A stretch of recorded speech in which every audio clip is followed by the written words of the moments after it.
তুফান, খুব ভয় পাইছি রে। বন্ধ হতে পারে তুফান সিনেমার প্রদর্শন। রায়হান রাফি মানেই বিতর্ক।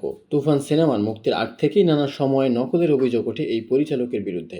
শাকিব খান ও মিমি চক্রবর্তী অভিনীত সিনেমাটি সারা দেশের শতাধিক প্রেক্ষাগৃহে প্রদর্শিত হচ্ছে। সিনেমায় শাকিবের লুক ও অ্যাকশন দৃশ্যে কেজিএফ ও অ্যানিমেলের সঙ্গে সাদৃশ্য পাওয়া গেছে। গ্যাংস্টারের জীবনের গল্প নিয়ে নির্মিত সিনেমায় এমন মিল থাকা অস্বাভাবিক কিছু নয়।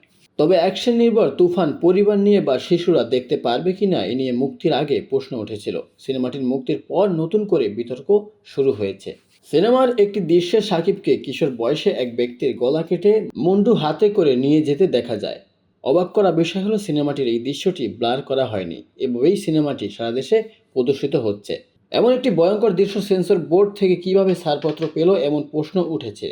আর দৃশ্যটি থাকা সত্ত্বেও সিনেমাটি কিভাবে আনকাট ছাড়পত্র পেয়েছে সেটি নিয়েও চলছে বিতর্ক। সূত্রের খবর, সেন্সর বোর্ডের পক্ষ থেকে দৃশ্যটি ব্লার করার কথা মৌখিকভাবে বলা হয়েছিল, কিন্তু নিয়মনীতি তোয়াক্কা করেনি তুফান সংশ্লিষ্টরা। ভয়ঙ্কর এই দৃশ্যটি অবাধে প্রেক্ষাগৃহে প্রদর্শিত হচ্ছে। জানা গেছে এরই মধ্যে সেন্সর বোর্ডের কাছে তথ্য গেছে, বিষয়টি তারা খতিয়ে দেখছে। এমন অবস্থায় মাথা কাটা দৃশ্যটি নিয়ে সিনেমাটির পরিচালককে ডেকে পাঠানো হবে। এমনকি ওই দৃশ্য সংশোধন না করা পর্যন্ত সিনেমার প্রদর্শন বন্ধ হতে পারে।